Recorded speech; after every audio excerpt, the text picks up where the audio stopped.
Bonsoir à tous et bienvenue sur le plateau de Entretien avec Henriette Ekoué, notre invitée ce soir, journaliste et femme politique, militante du Manidem, et fut pendant longtemps l'une des têtes de proue de l'UPC. Son parcours est bien connu, très raconté d'ailleurs au Cameroun, mais ce soir, on va surtout s'intéresser à son combat aujourd'hui. Quels sont les objectifs de la panafricaniste Henriette Ekoué? Surtout, la diplômée de l'histoire va nous livrer sa version sur justement l'histoire très controversée de la lutte pour l'indépendance totale du Cameroun.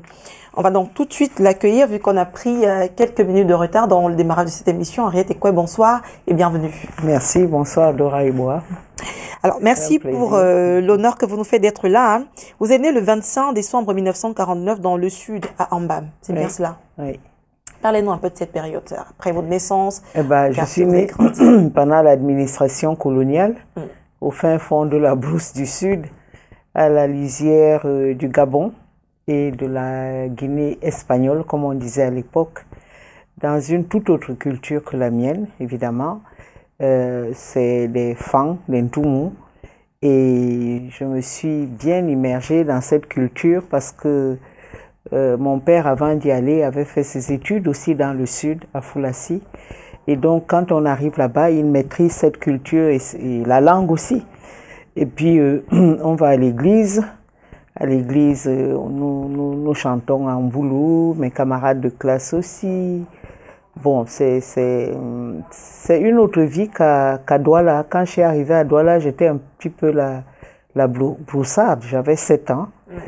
Et ma mère était un peu désespérée, on était en brousse, je suis habillée 2 minutes après quand je joue, je ne suis plus du tout la même, la jupe est de travers et tout, alors qu'elle trouvait que les filles à Douala étaient plus sages, plus rangées. Mais il faut dire que là-bas on avait beaucoup de poussière, et on avait aussi une poussière peuplée de chic, donc tous les week-ends, mon père enlevait, nous soignait les pieds, retirait les chics, nous versait de l'alcool. Bref, c'était une vie sauvage que j'aimais bien. D'accord. Alors, cette vie sauvage, justement, vous l'avez passée à Ambam, et donc vous parlez également la langue de cette région-là. Absolument, oui. Parce que c'était comme ça, il y a la cour de récréation, il y a des amis qui viennent à la maison, on va à l'église, on se fréquente, il y a beaucoup de fonctionnaires. Hein. Il y a des fonctionnaires Sawa aussi. Et il y a des fonctionnaires de toutes les régions qui se retrouvent là-bas, Bamileke, Sawa, Mbamwa, tout le monde est là-bas. Et bon, on apprend à vivre ensemble. Et c'est une bonne expérience des enfants de fonctionnaires. On peut aller n'importe où, on n'est pas dépaysé, on s'adapte facilement, oui. Oui, mais justement, enfant de fonctionnaire, papa était ex-directeur aux douanes camerounaises. Oui. Qu'est-ce qu'il faisait dans cette partie on était encore dans la colonisation, il était contrôleur des douanes à cette frontière-là, et donc nous vivions là-bas, on y a passé, moi j'y suis née, mais lui il a passé en tout 9 ans. Je suis née 2 ans après son arrivée là-bas, on était 4 enfants qui sommes nés là-bas. Et bon, quand on a cette facilité de vivre entre plusieurs cultures, c'est un enrichissement pour moi de pouvoir naviguer entre ma langue maternelle, le Wodi, le Douala et le Boulou. Le Fan, je le parle moins maintenant, le Ntoumou, mais je le comprends parfaitement. Et aussi pouvoir lire la langue Boulou, puisqu'il fallait lire le chant, les cantiques et tout. J'allais à l'école du dimanche des enfants, on nous faisait réciter les textes bibliques en boulot. Donc, on est obligé un peu de se formater dans toutes ces langues. Et donc, c'est resté. Je suis rentrée à l'âge de 7 ans. Et à 66 ans, je parle couramment, je lis, je peux écrire le boulot à tout moment. Voilà. Wow. C'est une richesse. Une très grande richesse. Et la maman, comment est-ce qu'elle vivait tout ça? C'est-à-dire que pour vous, les enfants, elle s'est adaptée. Elle s'est adaptée parce que elle aussi, elle allait Elle allait au marché d'abord, elle allait à l'église. Et là-bas, il n'y avait pas de pidgin. Donc, elle était plus femme au foyer. Elle était femme au foyer, D'accord. donc elle parlait avec toutes les femmes qui venaient à la maison aussi, avec les femmes de ses collègues. Et j'ai eu pratiquement des parents, j'ai encore des parents boulot qui me considèrent comme leur sœur, parce que même quand le père est mort, mon père est devenu le tuteur de ces orphelins-là. Donc le lien n'a jamais été vraiment rompu, jamais. D'accord. Voilà. Et vous avez dit qu'il y a 4 d'entre vous qui êtes nés à Ambam. Oui. Oui. Maintenant, vous êtes une fratrie de combien d'enfants? Eh ben, jusqu'à 2011, on était 7. Ma mère a eu 10 enfants. 3 sont morts en bas âge. Et ma jeune sœur qui me suivait est morte malheureusement en 2011. Ça a été un choc. Bon, c'est la première fois que moi j'assistais au deuil d'un des nôtres, une des nôtres. Et ça a été dur. C'était la seule sœur? Non, j'en ai 2 autres. J'en ai 3 autres, 3 autres. qui vivent, oui. D'accord. Alors déjà, toutes nos condoléances, hein, malgré que beaucoup de temps a passé depuis. Quels sont vos rapports avec vos sœurs? Parce que on va parler tout à l'heure de votre engagement politique. Oui. Mais c'est vrai qu'avec tout ce que vous avez eu à donner dans la politique, c'est parce qu'on attendait forcément d'une femme. Donc, j'ai envie de savoir quels sont vos rapports avec vos sœurs. En mes grandissant rapports, déjà. on a de très très bons rapports. La famille est assez soudée. Mes parents sont des chrétiens. Ma mère est décédée depuis longtemps, mais mes parents étaient des chrétiens. On nous a élevés dans la foi chrétienne aussi. Bon, même si je ne pratique pas, je ne vais pas à l'église, tout ça. Mais il y a un lien fort. L'éducation aussi, on nous apprend à être humble, à respecter l'autre, à ne jamais envier l'autre, même s'il est riche, ça ne nous touche pas. On a d'autres valeurs que celles-là. Bon, je sais que les Camerounais, certains adorent ça. Bon, j'ai telle voiture, j'ai t'éclabousse dans la rue parce que moi je suis dans une voiture, toi tu es à pied sur un trottoir. Ça ne nous impressionne pas. On a vécu avec des chauffeurs des voitures de l'État et je peux vivre aussi sans voiture sans que cela ne me gêne. Oui. Voilà. Donc ça veut dire que vous jouiez à la poupée comme toute petite fille normale? Ah oui, non, normalement, oui. Oui. Et puis on était près de la Guinée espagnole, donc on avait beaucoup de jouets, beaucoup de robes, des berceaux qui venaient de là-bas, des poussettes. Enfin, c'était un peu comme des petits blancs, je dirais, parce qu'il y avait cet échange entre la Guinée espagnole et nous. Alors, justement, comment est-ce qu'on quitte la jeune fille relativement sage? Parce que ça, vous l'avez dit, la maman se plaignait souvent du fait que vous n'êtes pas très rangé comparément. Oui, j'aimais, bon, j'étais pas la petite Sawa, nickel, non, j'étais... Bon, comme toutes les filles, je crois que même les filles Boulontou, moi, elles sont propres aussi. Mais le problème, c'est que je vivais dans un environnement entouré de garçons et de filles. Et donc, quand je me donnais à fond dans le jeu, j'avais de la poussière sur la tête, j'étais pas du tout soignée.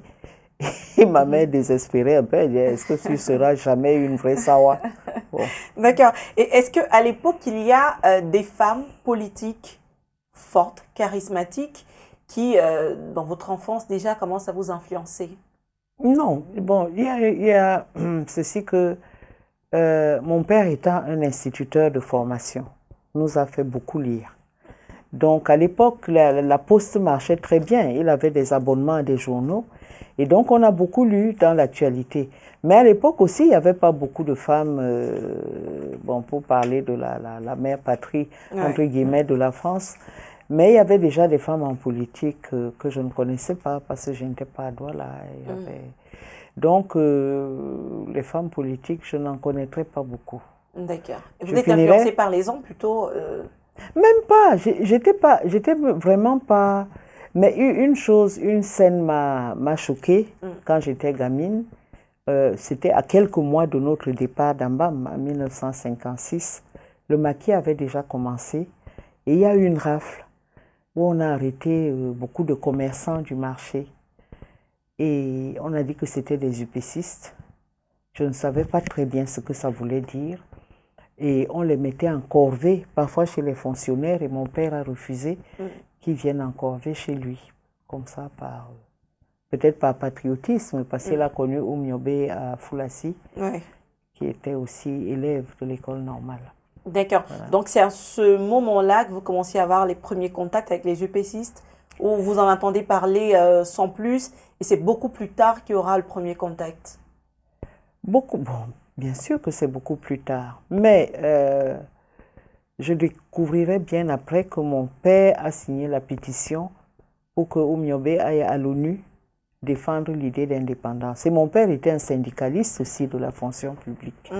Donc, il n'y a pas beaucoup de débats, mais j'observe, je vois des réunions qui se tiennent, des demandes d'explication. On lui demande si c'est une organisation communiste. Il a sa carte de la CGT depuis 1945, pratiquement au début du syndicalisme au Cameroun. Et donc là, je vois les premiers indices de quelque chose. Mais c'était un fonctionnaire de l'administration coloniale. Hein. Donc, c'était pas un révolutionnaire, là, le couteau entre les dents. Mais quand même, ayant reçu la même éducation que Oumyobé à l'école normale, qui était créée par des Américains et des Suisses, ils avaient donc été élevés dans le principe du droit des peuples à disposer d'eux-mêmes. Donc, parfois, dans des conversations, et puis mon père lisait beaucoup, je l'observais, il lisait Le Monde, il était abonné à plein de journaux. Et comme la poste marchait très bien, il recevait tous ces journaux à Mbam. D'accord. Donc, là, vous voyez, donc, vous entendez parler de ces UPCistes, là, mais vous êtes encore sur les bancs. Ah oui, je suis partie de là-bas après le cours élémentaire 1. Oui. Je suis venue faire le cours élémentaire 2 à Douala. Et vous avez obtenu votre baccalauréat ici, c'était au lycée Leclerc Non, j'étais au lycée Leclerc la première moitié du temps. Oui. Parce que je travaillais, enfin, mon père ne voulait pas que j'aille dans des écoles de filles. Il voulait absolument que je sois dans des écoles mixtes. Donc, toutes mes copines à Douala avaient demandé le lycée de jeunes filles à l'époque. Moi, mon père m'a dit non, premier lycée, le lycée Leclerc. Donc, j'ai été exilée à Yaoundé. Ça a été une bonne période, l'internat. J'ai gardé des amitiés de 50 ans aujourd'hui. 54 ans, je suis entrée en 61. Voilà, ça a été une expérience formidable. Et dans quel établissement est-ce que vous obtenez finalement votre baccalauréat et puis en quelle spécialité? Je suis à Douala, je passe le bac mais je ne l'ai pas. Curieusement, j'étais la deuxième de la classe.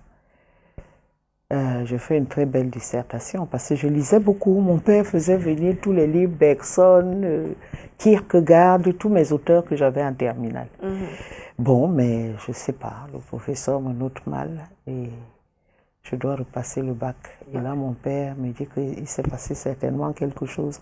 Vous savez, quand vous avez cet âge-là, 19 ans, on se dit, ah, il y a peut-être un bonhomme derrière qui la perturbe. Donc, on m'expédie en France et je passe une année où je m'ennuie au lycée parce que je n'avais pas de problème en tant que tel. Et donc, je passe mon bac avec une bonne mention. Puis, je commence à fac d'anglais. En France? En France. Pourquoi l'anglais? Oh, bon, il y a peut-être l'influence de la musique, hein, la musique anglaise et américaine. Peut-être, mais j'aimais la langue. J'écrivais des textes déjà en anglais depuis le lycée. Donc... Quand vous dites qu'il y a peut-être de la musique, ça veut dire que vous êtes fan de musique anglaise et américaine? Je danse beaucoup, je sors, je m'amuse comme une folle. Et puis, à cette période-là, beaucoup de filles ont fait les langues pour être interprètes ou traductrices et tout ça, oui. Oui. Donc, vous étudiez l'anglais et plus tard, vous allez aller en Grande-Bretagne où vous obtiendrez votre licence? J'obtiens ma licence, mais je vais en Grande-Bretagne pour faire... on appelait ça l'assistanat. Vous allez en Grande-Bretagne, vous enseignez, et pendant que vous enseignez le français, vous vous habituez à l'anglais courant. Bon. Ça a été une très bonne expérience aussi pour moi. Mais là, ça a été aussi une expérience politique. Parce que je commence à fréquenter les mouvements de libération, notamment l'ANC, qui a un grand bureau en Angleterre. Et donc, j'y vais, je rencontre les amis d'Afrique du Sud, je commence à lire leur littérature. Et voilà, donc ça a été aussi un moment très politique, la SWAPO, la Namibie, tout ça. Et je suis tout ça avec beaucoup d'attention. La ZANU au Zimbabwe, parce qu'il y a un rebelle, un premier ministre anglais, Ian Smith, britannique. On accorde l'indépendance en 65, il refuse de donner l'indépendance. Donc je lis beaucoup, je suis plongée dans les milieux militants, puisque je militais déjà en France, oui, au sein de l'Union nationale des étudiants du Cameroun. Donc cet apport de la langue anglaise politique, très politique, et des combats des autres peuples d'Afrique, notamment d'Afrique australe. Évidemment, on lit beaucoup Nkrumah parce qu'il y a des cercles panafricanistes aussi qui se créent. Et il y a cette grande solidarité à l'égard des pays qui sont soit sous l'oppression coloniale, soit sous l'oppression raciale. D'accord. Mais justement, ce qu'on constate de manière globale, c'est que beaucoup de groupes, d'associations qui ont lutté pour l'indépendance de leur pays, même pour le panafricanisme, semblent être nés en Occident, alors que beaucoup de ces associations combattaient la présence des Occidentaux en Afrique. Comment est-ce qu'on peut l'expliquer? Parce qu'on est en période de guerre froide. La guerre froide, c'est deux blocs, le bloc occidental et le bloc sous influence soviétique. Et lorsque il y a ici des dictatures, c'est-à-dire que vous ne pouvez pas parler. J'ai des amis qui ont été déportés en 1976. Une grande amie, Ndongo Galerité, qui en est revenue hémiplégique en 80. Et donc, j'ai eu, ici, il y avait carrément une dictature. Et mes camarades qui ont essayé de prendre le relais des Ernest Wandier, ils ont travaillé en clandestinité ici et l'ont payé très lourdement. Ils ont été déportés à Tcholiré, à Yoko, à Mantoum, et beaucoup en sont revenus malades. Et donc, il faut rendre hommage à des gens comme Mouen Gaspard, qui est toujours vivant, et Beletobo, qui est à l'extérieur, Dikoumé Albert et d'autres qui sont donc, et Kambi David, qui fait Camaroche, qui ont été donc des jeunes scolaires et de l'université qui ont été déportés. Une des plus jeunes, c'était Nicole Tianga, qui avait à l'époque 18 ans, Oui. fille d'un fonctionnaire qui était ce qu'on appelle aujourd'hui les TPG. Son père était TPG depuis 18 ans et elle s'est engagée, elle était élève à Liberman, elle a été amenée à Tcholiré, etc. Donc, il y a plus de 250 jeunes qui ont été arrêtés. Donc, Monsieur Semengue sait très bien ce qui s'est passé au Cameroun en juillet 1976. Le dernier à sortir de cette fournaise, c'est Ebele Tobo en 1984. Voilà. Oui. Et il y avait même un commissaire, le commissaire Mbiameka, qui a aussi subi cette répression-là parce qu'il était l'ami des Mouen Gaspard, Ebele Tobo et les autres, qui étaient les dirigeants du mouvement. Voilà. D'accord. Les dirigeants du mouvement ont subi vraiment des tortures ici, oui. Mais on sait que c'était le pouvoir colonial qu'il faisait. Et non, en 1976, on était indépendants. Oui. Oui. Est-ce qu'il n'y avait pas la main de l'Occident qui était quand même restée? Oui, je vous disais donc, donc, en fait, la lutte pour l'indépendance, telle que l'a posée l'UPC, nous voulons l'indépendance totale. Oui. Nous sommes les amis du peuple français. Nous sommes les héritiers de la Révolution française, qui a été la mère de toutes les révolutions du XXe siècle.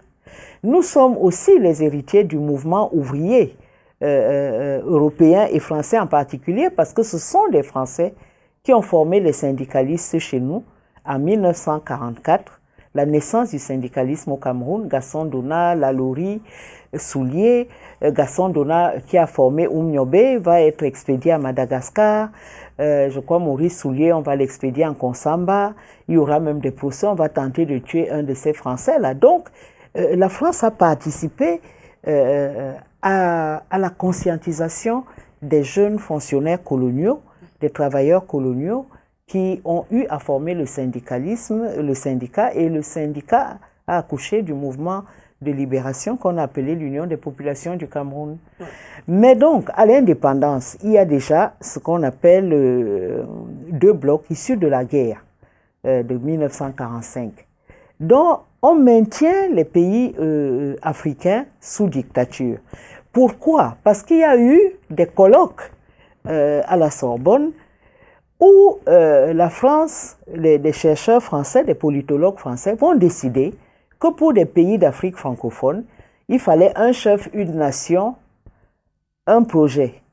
Donc, c'est difficile pour eux d'envisager le multipartisme dans ces pays-là pour ne pas avoir une influence soviétique, surtout pour ne pas avoir à tenir plusieurs têtes. Et évidemment, s'il y avait eu démocratie, il y aurait eu des gens qui auraient dit nous n'acceptons pas, par exemple, le franc CFA, nous n'acceptons pas qu'on ait des accords qui sont les accords au lendemain de l'indépendance qui maintenaient la domination, mais cette fois-ci, cette domination était consentie puisqu'on a signé qu'on est d'accord. Oui. Alors qu'au fond, c'était une volonté de soumettre les pays du précaré, les pays avec ce qu'on a appelé pour nous, qui a été notre cheval de bataille, combattre le néocolonialisme. Oui, alors ce néocolonialisme, vous le dites si bien, donc ça veut dire que il y a effectivement la main de l'Occident qui reste, de par les accords non, c'est pas ça, c'est que la France reste maîtresse de ces pays-là. Oui. Et quand on connaît, l'histoire de la France, de la Révolution française, on ne peut pas comprendre, et surtout de la résistance à laquelle les Camerounais ont participé, comme tous les Africains, on ne peut pas comprendre que la France maintienne une influence telle que même nos économies doivent dépendre de la France. Ce n'est pas juste. Et il y a des Français qui sont d'accord pour dire que le néocolonialisme, c'est manquer de respect aux Africains. Donc, ce n'est pas une question des Noirs qui se battent contre les Blancs parce qu'ils sont racistes. Non. C'est un système politique que nous combattons. Et ce système politique-là a été dénoncé par des partis de gauche en France, dont le Parti communiste français. C'est le Parti communiste français qui a aidé Oumyobé à partir de Paris à New York pour aller à la 4e commission qui s'occupait des pays sous tutelle. Donc, quand on parle de ça, ce n'est pas pour dire que tous les Français sont des diables. Je ne suis même pas sûre que le peuple français, dans son ensemble, sait ce que c'est que ce néocolonialisme que nous subissons toujours. D'accord. Et donc, ce qu'il faut donc dire, c'est que des versions comme celle qu'on a suivie, par exemple, du général Semengue, oui, où certains semblent se dédouaner un tout petit peu de la responsabilité parce qu'ils étaient sous l'égide du colon, vous dites que les autorités camerounaises, de par les élections qui ont été commises, ne sont pas à dédouaner du tout. Non, ils ne sont pas à dédouaner, mais les Français non plus. Il ne faut pas qu'ils viennent dire aux Camerounais que, bon, nous, on n'était pas là, vous étiez indépendants. Le jour où on a brûlé le quartier Congo, moi, j'étais à Newbel parce que mes parents étaient partis en France pour faire des stages où les fonctionnaires de l'administration coloniale devaient reprendre les rênes des principales administrations. Et nous étions à Newbel au moment où la guérilla a vraiment pris un tournant terrible. Et donc, pour aller brûler le quartier Congo, c'était les Français qui conduisaient la troupe coloniale. On était en avril 1960. Mais je rigole parce que M. Semengue, dans comment on appelle ça, dans un documentaire, il a dit qu'il assumait ce qu'il a fait, que si c'était à refaire, il allait le faire. D'où vient-il qu'aujourd'hui, parce que Hollande a dit que, bon, c'était après l'indépendance. Hollande aussi n'a pas raison. C'est pas vrai que c'était après l'indépendance seulement. Ça a commencé, il y a eu des massacres en 1955.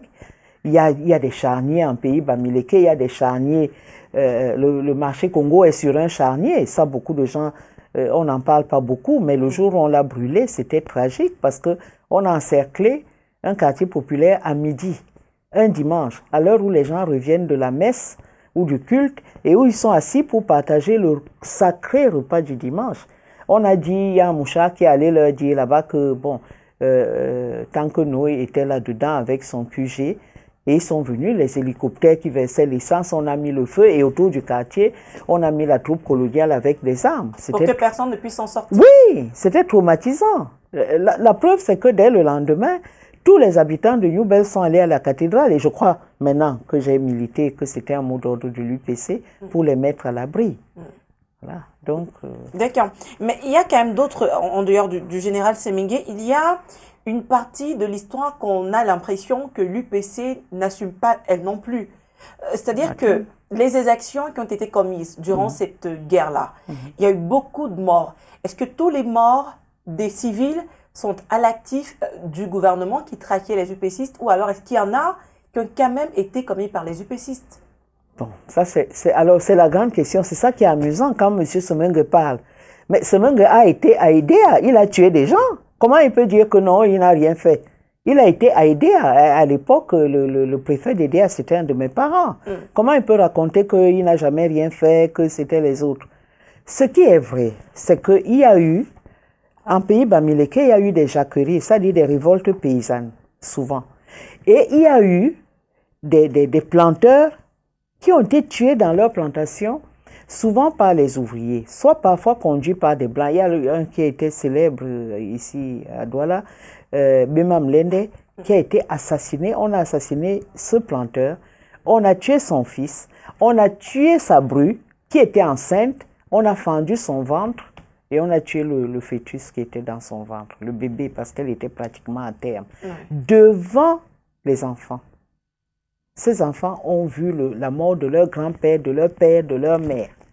Donc, il y a eu des choses terribles qui peuvent être aussi des planteurs français qui avaient maille à partir avec certains planteurs africains. C'est possible aussi. Mais il y a eu beaucoup de troubles. Mais d'une manière générale, ceux qui ont été jusqu'à faire des charniers, c'était ceux qui avaient l'armée. Et le napalm, on va dire que c'est aussi l'UPC avait des avions pour aller verser le napalm à Badenkop, au quartier général de l'armée de libération nationale du Cameroun, ALNK, qui était dirigé par Singap Martin. Vous allez à Badenkop, vous allez voir des montagnes pratiquement nues, avec de grosses pierres. On a versé du napalm, et au quartier général, là où était donc l'armée de libération, personne ne va faire des plantations là-bas. Parce que quand les gens sont revenus, vous voyez aux tôles qui sont assez récentes, vous voyez que le pays a été brûlé, le village a été brûlé.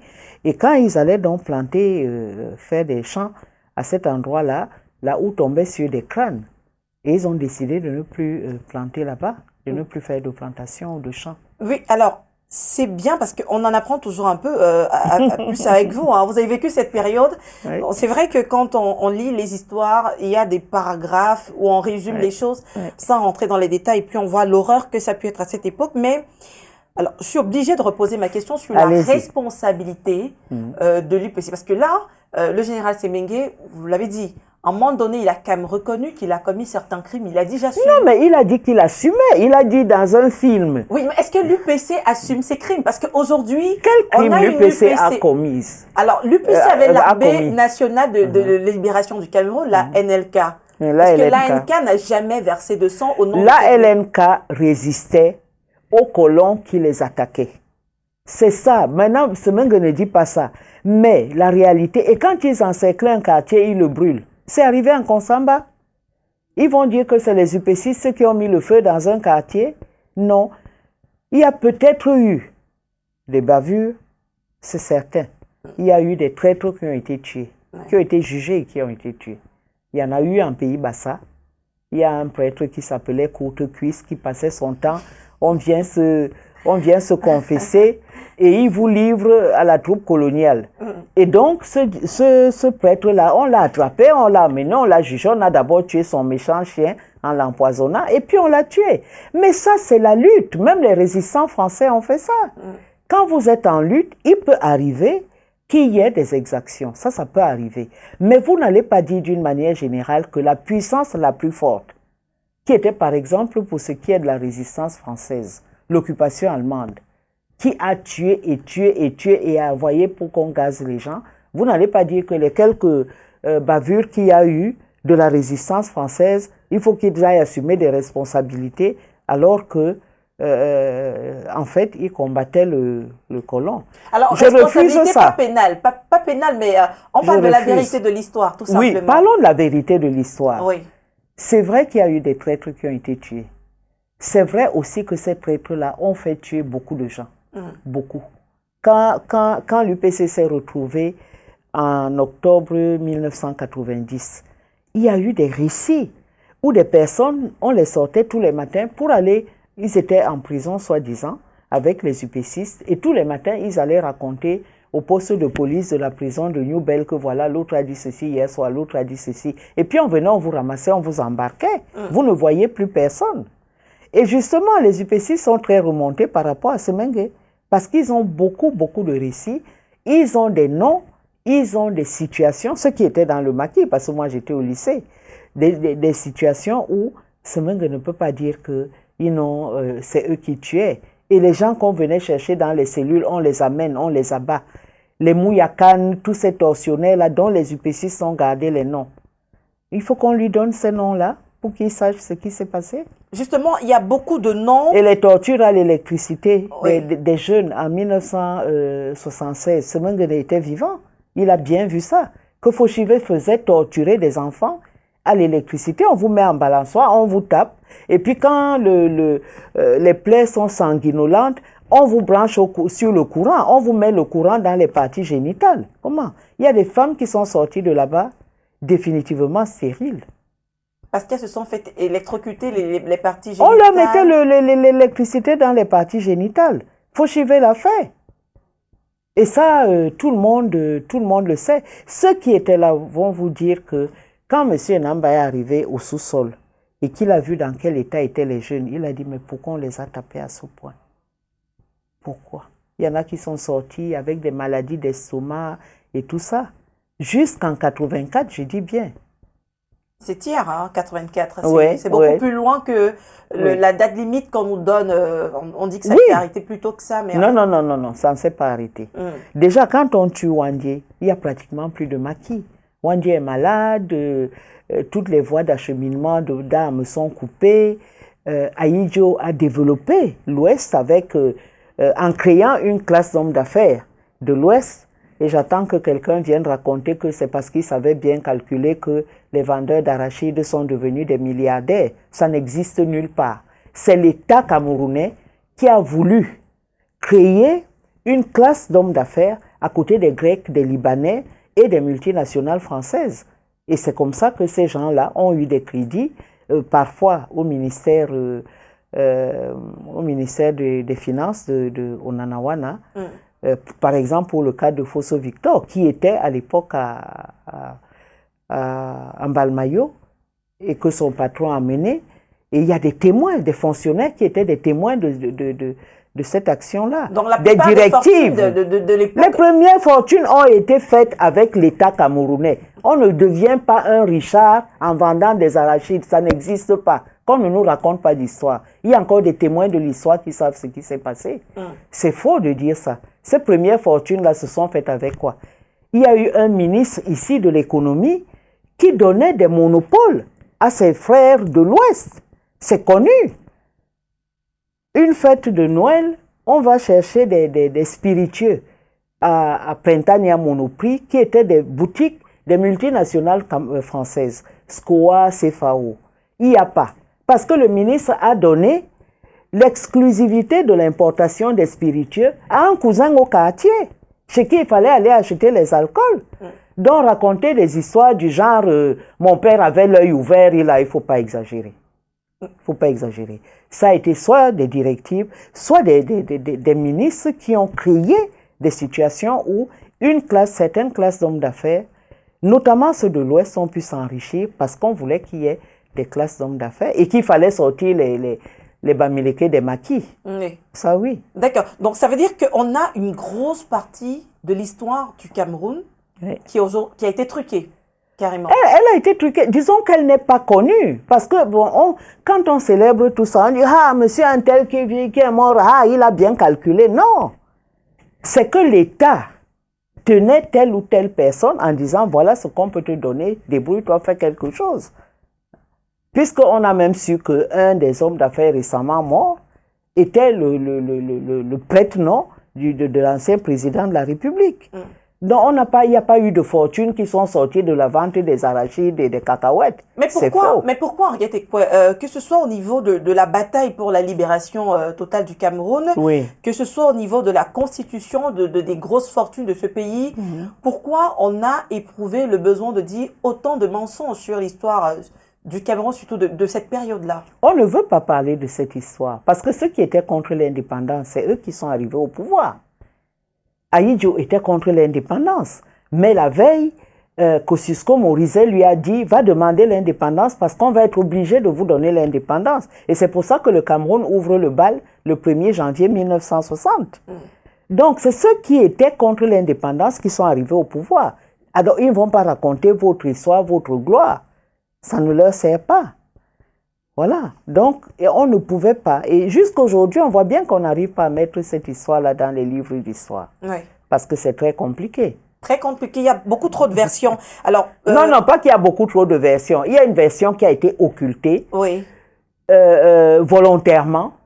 Moi, écoutez, quand vous allez en France, pratiquement dans chaque ville, il y a des rues qui ont été données à des résistants. Chez nous, il n'y en a pas, ou très peu. Très, très peu. Toujours parce que ceux qui ont bénéficié des lauriers de cette lutte n'y avaient pas participé. Donc, vous pensez que c'est peut-être un peu la honte? Bien sûr qu'ils n'y ont pas participé. Et vous voyez, même dans la revendication de la mémoire, quand vous voyez, par exemple, en Pays Bassa, on a des noms, on a des faits, on a des charniers.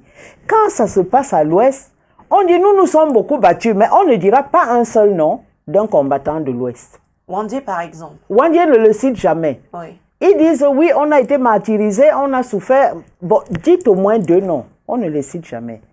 Pourquoi? Ben, je ne sais pas. Ça veut dire qu'au fond, on ne veut pas revendiquer tout à fait ce combat. On veut revendiquer une espèce de réparation sans jamais dire que ce combat a été mené par telle ou telle et telle personne. Parce qu'on ne veut pas le partager, ce combat, en fait. On ne veut pas dire, moi je me réclame de Wandé. Vous allez interroger Ekane Anissé, tous les matins il vous dira, moi je me réclame de Wandé. Plusieurs de nos camarades qui sont entrés dans la lutte après la mort de Wandé en 1971. Mais ceux qui revendiquent, ceux qui sont de cette région-là, qui crient partout que non, il faut c'est nous qui avons souffert. Vous leur demandez 2 noms de militants, ils ne connaissent pas. 2 événements, ils ne savent pas. Qui était Djoumessi Mathias? Comment est-ce que l'Ouest est entré dans la lutte? Parce que Oum est allé sensibiliser Djoumessi Mathias en lui disant que dans cette lutte-là pour la libération, vous allez pouvoir planter le tchankafé, c'est-à-dire l'arabica, qui était interdit aux Noirs. Et quand vous allez voir les vieux militants à l'époque à l'Ouest, ils vous diront que quand on est arrivé à l'Assemblée du Kounzé en 1949, Djoumessi Mathias, c'est l'Assemblée traditionnelle des chefs traditionnels.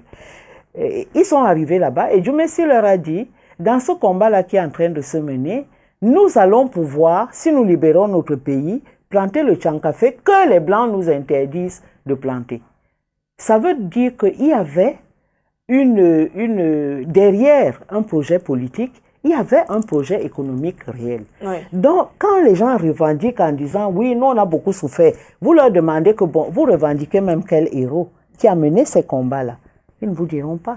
Donc, les gens essaient de s'approprier l'histoire juste parce en évacuant les têtes de pont. Ils vont dire, on a beaucoup souffert. Vous leur dites, Singap Martin, c'est qui? Ils ne savent pas. Ils ne savent pas qui était Singap Martin. Est-ce que la France doit aujourd'hui déclassifier ses archives au vu de tout ce qui est dit? Il faut aller au-delà. Ce que, par exemple, les Algériens demandent, c'est qu'on leur présente des excuses. On a fait plusieurs repentirs. On s'est repenti, la France s'est repentie envers les Juifs en disant que l'État est fautif. Ça, c'est M. Chirac qui l'a dit, parce qu'il y a eu une rafle que l'État a conduite. Et au nom de l'État français, il a demandé pardon. On a demandé pardon au barreau. Le barreau a demandé pardon aux Juifs pour avoir exclu des avocats juifs qui étaient interdits de la profession d'avocat du barreau. Il y a eu beaucoup de repentis, mais quand on arrive en Afrique, ça devient autre chose. Et quand on parle de l'esclavage, on dit attention, c'est eux qui vendaient les esclaves. Mais quand vous avez en face de vous une arme à feu et que vous avez une flèche, qui est le plus fort? L'arme à feu, on imagine. Bon, mais ils ont mis en exergue les grandes familles à Ouida, au Bénin, qui ont vendu les esclaves et qui se sont enrichis en disant que tous ces bateaux de négriers-là, on a été payés. Mais c'est faux. Mais bon, puisque l'histoire est raciste, hein?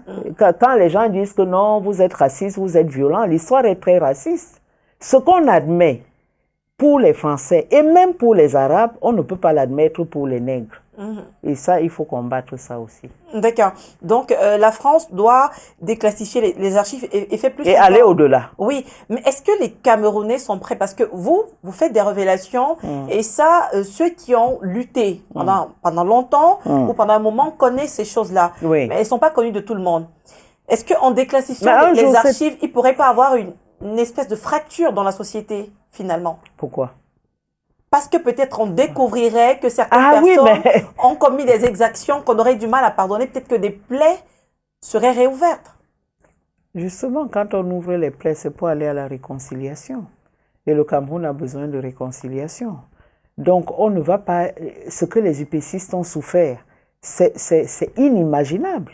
Des gens qui ont lutté et qui deviennent des clochards dans un pays parce qu'ils étaient dans le maquis, c'est du jamais vu.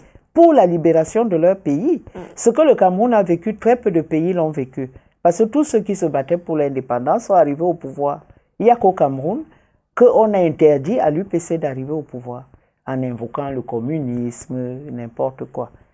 Quand vous vous battez, celui qui vous tend la main, c'est avec lui que vous cheminez. Mandela a été communiste parce que le Parti communiste soviétique a aidé les militants de l'ANC. Donc, quand les premiers dirigeants vont se soigner en Union soviétique, on ne va pas dire qu'ils ont mal fait parce qu'ils sont devenus communistes. Où était l'Occident? Où était l'Occident? Il n'y a pas longtemps qu'on a dit que Mandela n'était pas terroriste, il était déjà aux affaires. Et l'autre question, c'est que valent les archives de la France? Parce que la France a ses archives, mais il reste quand même que l'histoire s'est passée au Cameroun et que le Cameroun a ses propres archives. Le Cameroun a ses archives. Oui. La France a beaucoup d'archives coloniales pour les avoir consultées. Vous allez voir dans les archives françaises des réunions. Telle réunion a lieu dans tel coin de Nouvelle. Tel commissaire est allé attraper des gens. Par exemple, je vais vous donner un exemple. Le carrefour Anatole. Ce monsieur s'appelait Anatole Kameni. Il était un grand photographe. Mais ce qu'on ne sait pas, c'est que c'était un grand upéciste. Et que beaucoup de ses photos sont dans les archives françaises à Aix-en-Provence. Parce que chaque fois qu'il y avait une réunion à Nouvelle, il allait faisait les photos. Il y avait des commissions féminines, des comités féminins du RDA, Rassemblement démocratique africain. C'est lui qui faisait les photos. Donc, quand on raflait chez lui, on prenait toutes les photos, les Wandier, jeunes instituteurs, tout ça. C'est là-bas. C'est là-bas, à Aix-en-Provence, en fait, les archives de la colonisation, oui. Oui. D'accord. Donc, il faut ouvrir celle de la France, mais celle du Cameroun aussi. Toutes. D'accord. Et maintenant, il y a la question de l'indemnisation qui commence à se poser. Il y a des gens qui, à travers cette allocution de François Hollande, qui d'ailleurs a dit des choses, mais il n'est pas encore passé aux actes. Il n'a pas tout dit. Il n'a pas dit que c'était avant. Parce que, mais comment il peut raconter que c'est après? Ce n'est pas après. Peut-être qu'il ne sait pas non plus. Peut-être qu'il n'a pas pris la peine de se renseigner. Je vais vous donner un exemple. Il y a des maquisards. Il y a une dame, Marie Tchad. Elle était une grande militante de l'UPC. Qu'est-ce qui lui est arrivé? Cette femme, et il y avait une escouade de jeunes femmes, très belles, très coquettes, comme vous, Dora, qui traversaient les barrages des militaires. On avait fait venir des Tchadiens, des Centrafricains, qui ne parlaient pas un mot d'une langue camerounaise. Ils étaient violents. C'était pour mater les Camerounais. Alors, cette femme-là passait avec l'argent, elle allait acheter les armes. Elle a donné rendez-vous à 2 militants en 58 pour leur donner de l'argent au rond-point d'Aïdo pour aller acheter les armes. Et elle est chez son frère à Nouvelle à 3 heures du matin, parce que les UP6 dorment très peu la nuit. C'est la nuit qu'on encercle les maisons. À 3 heures du matin, elle est déjà réveillée, elle sent des pas. Elle sent que la maison est déjà encerclée. On frappe, elle ouvre, on l'arrête, on l'amène au rond-point. On lui dit, vous connaissez ces 2 messieurs-là? Marie dit que non, je ne les connais pas. Il dit, non, on frappe. Bref, elle dit qu'elle ne connaît pas. De toute façon, on vous embarque. Pendant 15 jours, elle a bu son pipi, ses urines, balançoire, urine et tout ça. Et un jour, on vient l'exfiltrer parce que le jeune greffier veut la voir. et tout. Il dit aux gendarmes de sortir. Il lui dit, voilà, le parti a envoyé des directives. Je vais te laisser une petite liberté provisoire. Tu vas aller sous le pont du Vouri. Tu vas faire comme ça. Une pirogue va te prendre. Bref, elle se retrouve au Nigeria. Du Nigeria, elle va au Ghana. Et du Ghana, elle va en Chine se soigner. Voilà. Donc, une des histoires. Oui, une des histoires. C'est bien qu'on ait ces Donc, c'était anecdotes des là femmes. Les femmes ont fait beaucoup de choses. Il y avait une femme intrépide qu'on appelait Ngomangele. Et vous-même? Vous citez beaucoup de femmes. Elles étaient au maquis. C'est vrai que vous n'étiez pas dans le maquis. Vous étiez plus dans l'intelligentsia, mais durant les années de Braise, oui. Vous avez fait beaucoup de choses. Oui. Et même durant la clandestinité, beaucoup. Vous étiez quand même l'une des têtes de proue de l'UPC oui, ici à Douala. Oui. Voilà. C'était quoi exactement votre rôle? Alors, j'ai un rôle très difficile parce que le rôle d'une permanente, normalement, on doit vous donner de quoi avoir une couverture. Bon, et puis il s'est passé des choses dans le parti et je me suis retrouvée pratiquement nue, sans rien. Et je devais faire des missions. Par exemple, je partais de chez moi à minuit, je prenais le car pour me retrouver à Son Loulou, rencontrer des anciens. Comme je pouvais prendre le car, aller dans un village au sud, aller dans un village à l'ouest, jusqu'à Baminda. Ah ben toute seule, bien sûr. Dans la nuit? Oui. Vous n'aviez jamais peur? On a peur, mais la foi dans la lutte est plus forte que tout. Moi, il m'est arrivé de marcher dans une forêt. J'ai eu peur. J'ai eu peur parce que les oiseaux de nuit et tout ça. Ouais. En plus, je suis très myope. Donc, je pouvais me trouver face à un éléphant sans savoir que c'est un éléphant qui fonce vers moi. Bon, pour dire quoi? Pour dire qu'on prend quand même des précautions pour vivre. On est ensemble. Il y avait Anissé Kane, Ndema, il y avait d'autres. Boum Jean-Pierre, Basile Luka, tout ce monde-là. Ils ont fait d'ailleurs tous la prison. On a eu beaucoup de vagues d'arrestations. Ndema, c'était en 85. Et puis, la dernière vague, c'était Ekane et moi, et puis le multipartisme. À chaque fois, on était au front.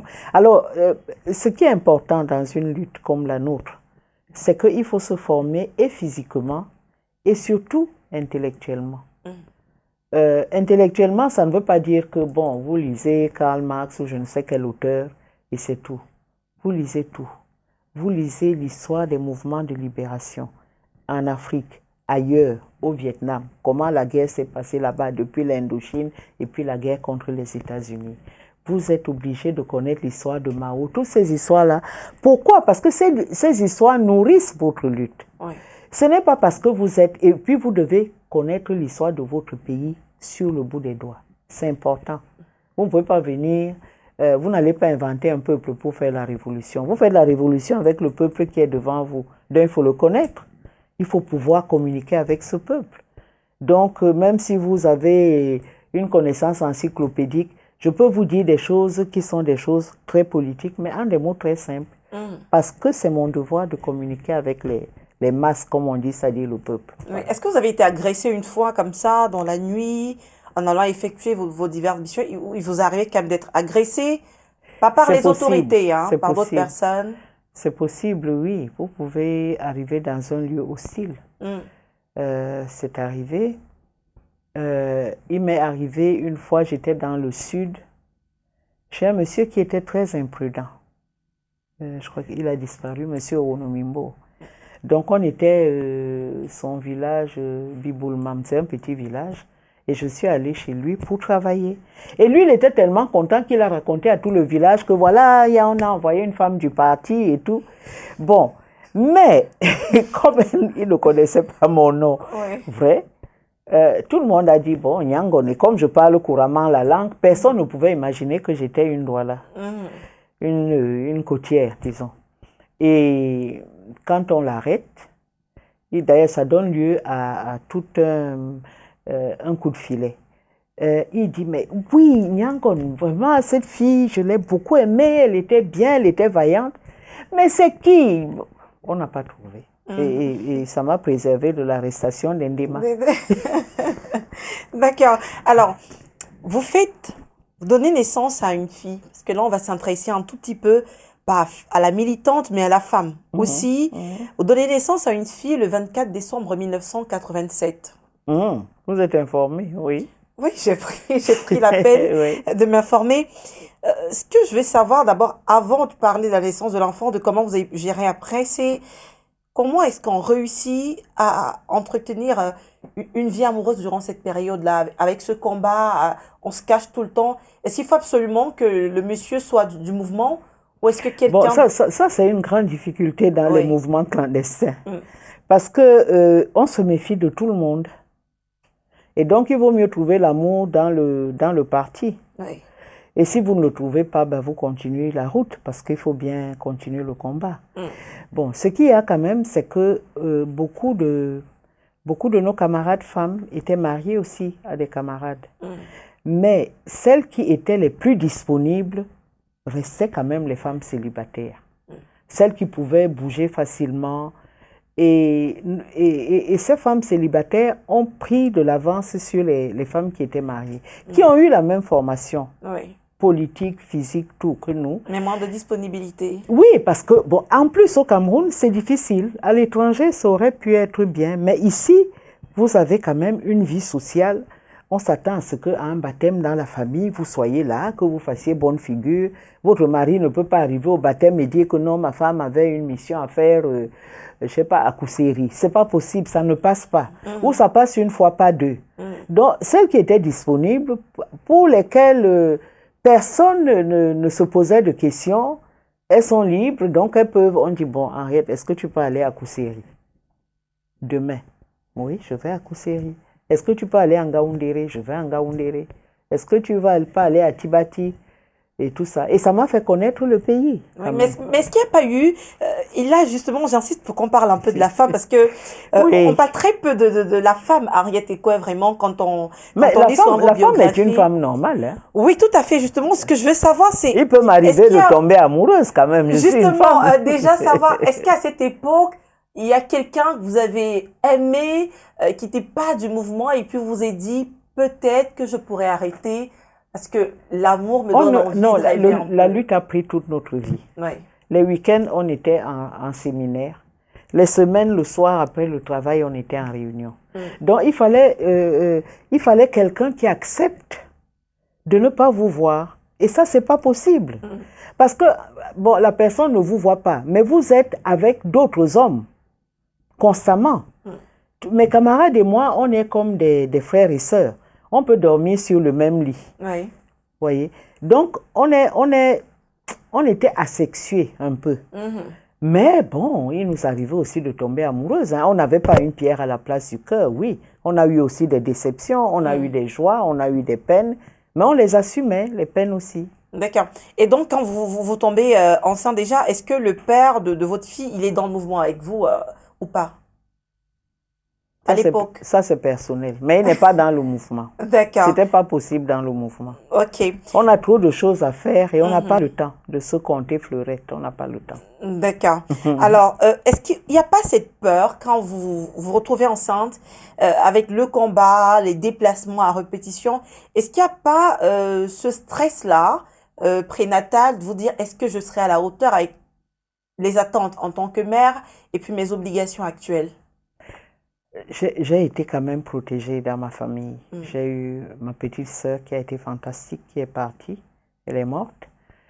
J'ai eu mes frères et sœurs qui n'appréciaient pas la vie que je menais, mais qui, lorsque je suis tombée enceinte, étaient tout autour de moi. Ça, je remercie ma famille, mon père. Il venait me voir tout le temps. Bon, il est venu me sortir de la maternité. Bon, c'était un peu... Ça leur faisait aussi plaisir, hein, quand on voit oui, votre oui, non, combat, ma famille s'est mobilisée. Et mes camarades aussi. Parce que mes camarades savaient que j'étais seule à porter l'enfant et je serais seule à l'élever. Oui. Donc, ma famille d'abord, ensuite mes camarades, oui. D'accord. Oui. Et quand l'enfant est venu, que vous avez pris cet être très fragile dans vos bras, qu'est-ce que vous vous êtes dit? Est-ce qu'il y a eu un petit moment où vous avez douté un peu de continuer le combat? Non, ma fille m'a métamorphosée quand même. Hein. Parce que aussi, je ne voulais pas faire d'enfants. Parce que chez nous, dans le parti, on se disait tous les enfants camerounais sont mes enfants. Oui. Mais quand vous arrivez dans la réalité camerounaise, que vous grondez un enfant et que sa mère dit, tu n'as qu'à aller sur une table de maternité, toi aussi qu'on voit. Tu dis, ah bon?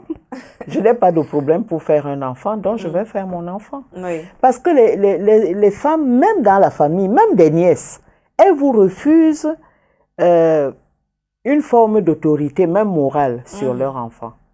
Surtout quand vous n'en avez pas. Surtout quand vous n'en avez pas. Vous leur donnez un conseil, elles prennent ça mal. Je me suis dit, bon, pourquoi tu te fatigues? Même si tu considères que tous les enfants sont les tiens, fais quand même le tien. Et c'est comme ça que j'ai D'accord. Et donc, vous disiez qu'elle vous a métamorphosé votre fille sur le plan de la psychologie, d'être, de votre combat, de vos objectifs. Qu'est-ce qu'elle a changé avec son arrivée? Ben, elle a changé que j'étais un peu à l'écoute. Bon, mais elle sentait aussi que pendant les villes mortes, elle a eu beaucoup de choses. Par exemple, nous sommes dans la cour et un avion un hélicoptère veut descendre pour m'arrêter. Et comme il y a beaucoup d'arbres dans la cour, ils sont fâchés, mais ils balancent des bombes lacrymogènes. Elle avait quel âge à l'époque? Elle avait 3 ans. Wow. 4 ans. On balance des bombes lacrymogènes pendant les villes mortes. Donc, elle sentait aussi ma nervosité. Ça a été dur, mais bon. Oui. Et en 90, vous êtes arrêté. C'est-à-dire 3 ans après sa naissance, vous êtes arrêté et vous êtes torturé. Alors, on va parler de la torture, mais quand vous êtes derrière les barreaux, une maman... Il faut qu'on parle de la politique aussi un peu. Hein. Oui, on a parlé de... Il y a des gens qui meurent dans les hôpitaux de cancer. On a parlé de politique, on va en revenir. On vous a devant nous, il faut qu'on en apprenne un peu plus sur vous. Vous êtes une icône, Henriette Ekoué. On va en profiter. Donc, là, derrière les barreaux, qu'est-ce que vous vous dites? Parce que j'imagine qu'elle a peur de plus jamais ressortir une fois qu'on est arrêté. Vous aviez la conviction qu'on vous relâcherait ensuite. On n'est jamais seul, hein, même quand on est en prison. D'abord, j'étais avec Ekane qui était un fou, je peux le dire. Il prenait des risques énormes comme prisonnier.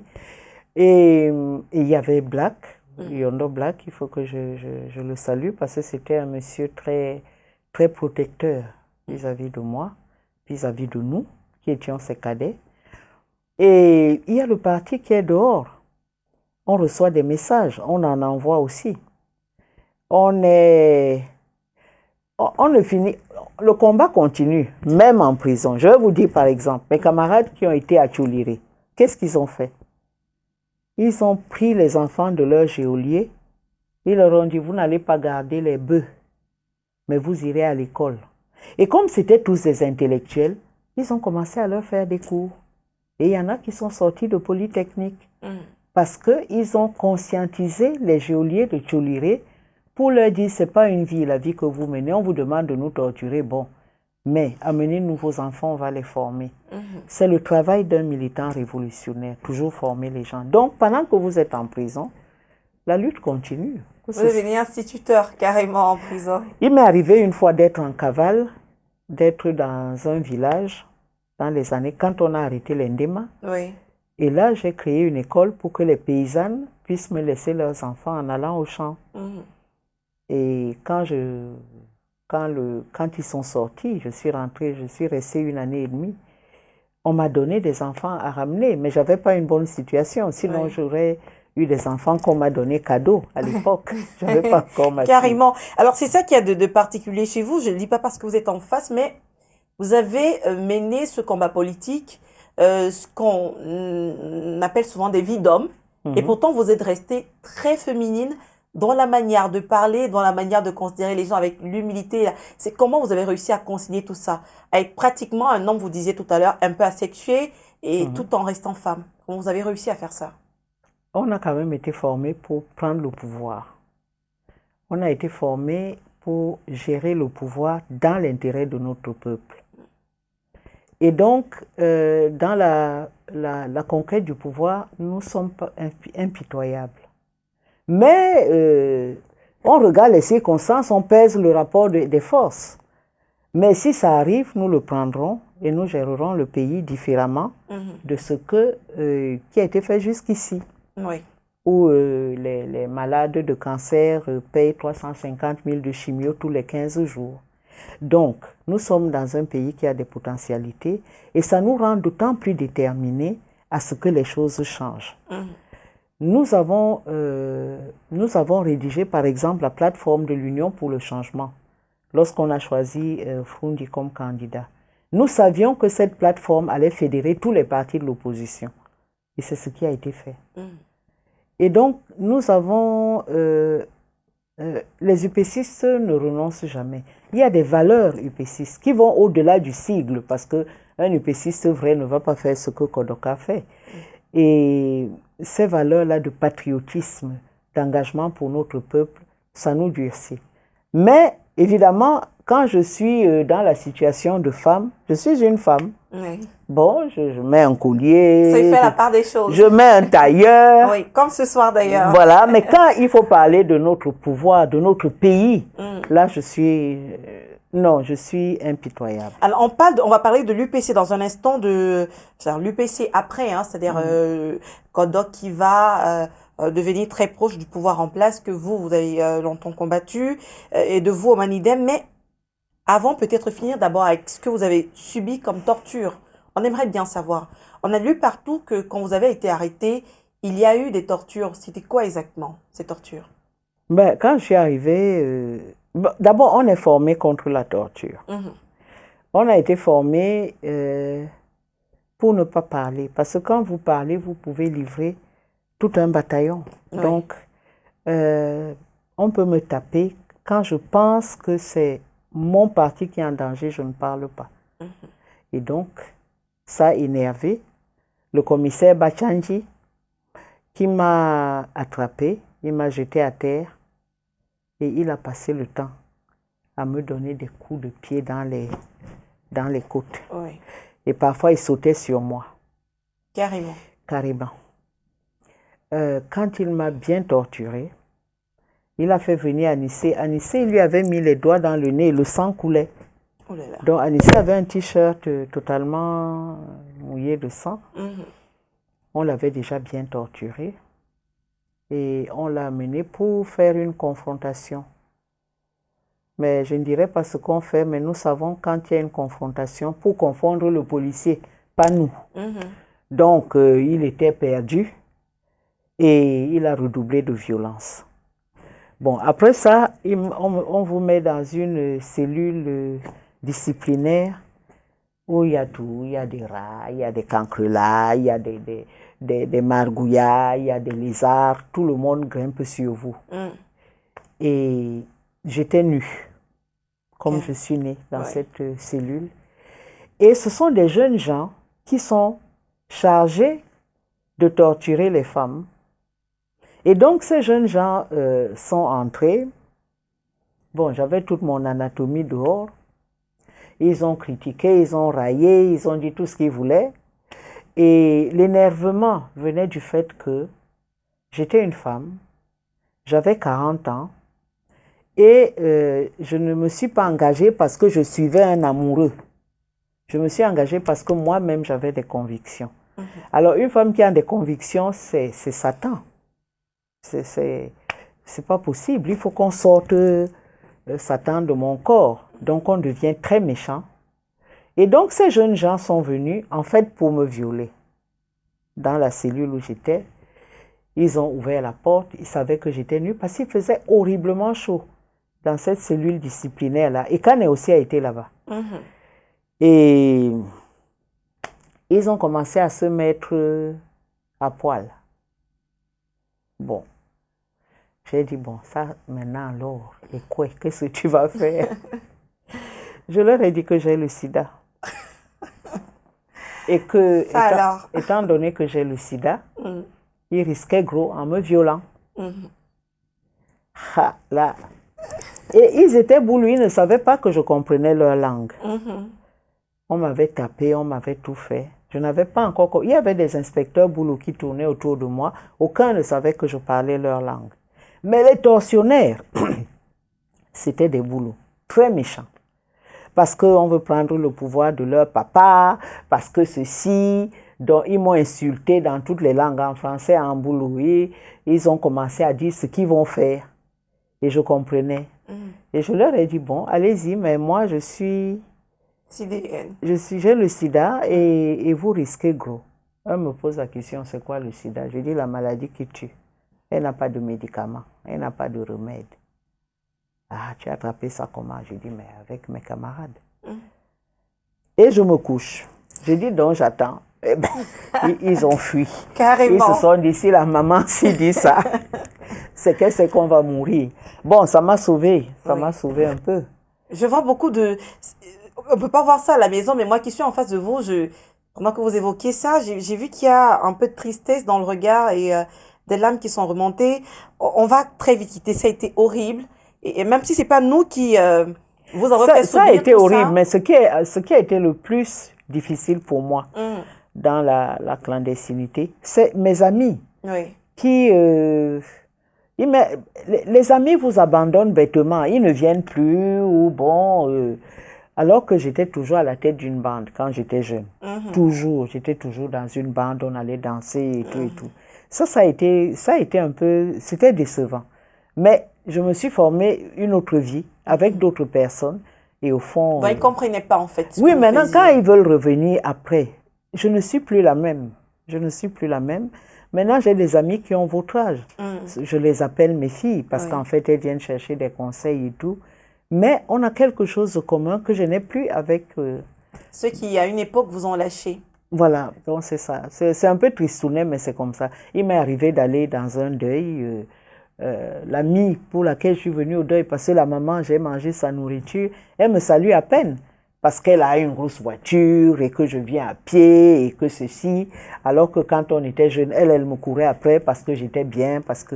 Bon, alors quand c'est comme ça, je reste au deuil pour la maman qui est morte, mais après, je ne reviens pas. Et dans la famille, est-ce qu'il n'y a pas des gens qui se disent, quand ils vous regardent, oh, on sait comment on considère les femmes, hein, on pense qu'il faut absolument qu'elles soient mariées, qu'elles aient des enfants et tout ça. Est-ce qu'il n'y en a pas qui se disent, quelque part, Henriette, elle a peut-être raté sa vie dans la famille? Mais pas dans la famille, partout. Il y a des gens qui vous disent, ah, tu as raté ta vie. Mais bon, c'est vrai, je ne me suis pas mariée. C'est vrai que mes rêves de jeune fille n'étaient pas de finir célibataire. Mais bon, c'est le cours de la vie. Quand vous êtes une jeune fille, vous êtes forcément courtisée. Bon, maintenant, vous pouvez faire de mauvais choix.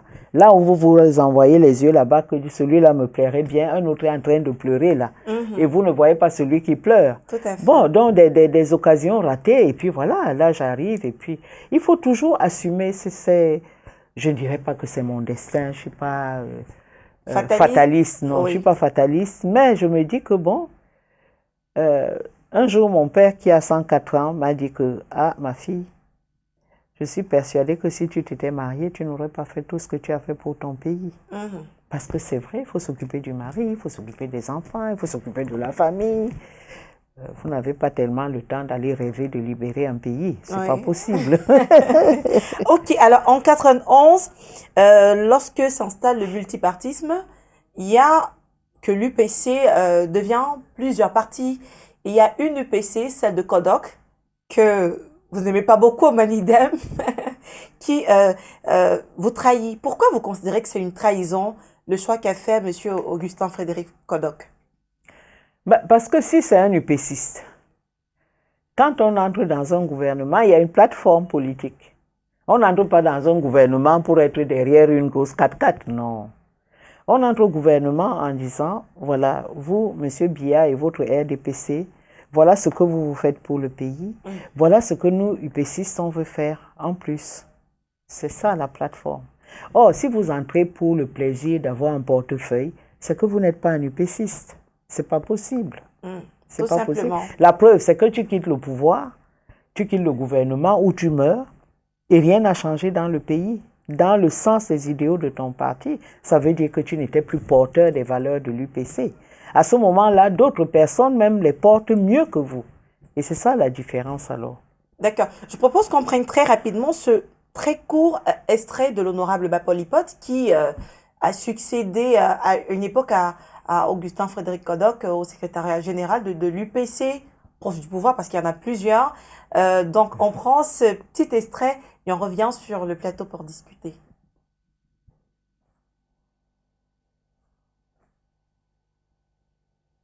Ces derniers ont combattu Augustin Frédéric Kodok alors qu'il était dans le cadre institutionnel. Nous avons gagné les élections, nous avons été élus comme secrétaire général. L'UPC aujourd'hui est républicaine et responsable devant le peuple camerounais.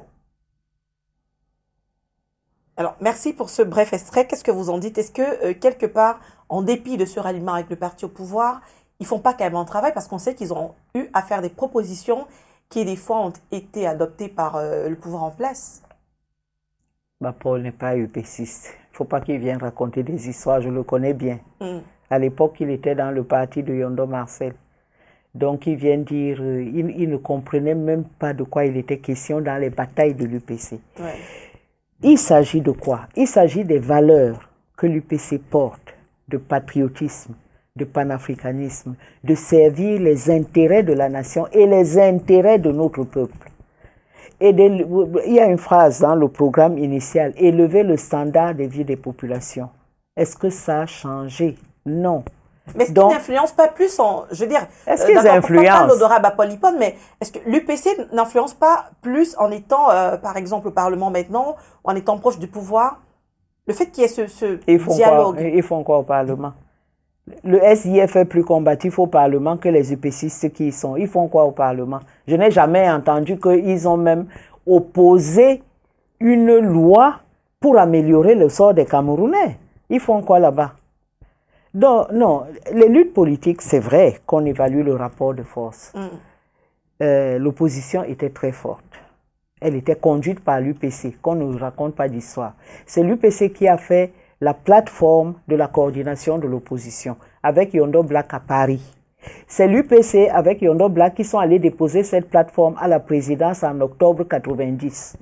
C'est l'UPC qui a fait la plateforme de l'Union pour le changement qui a porté Frundi à l'élection présidentielle.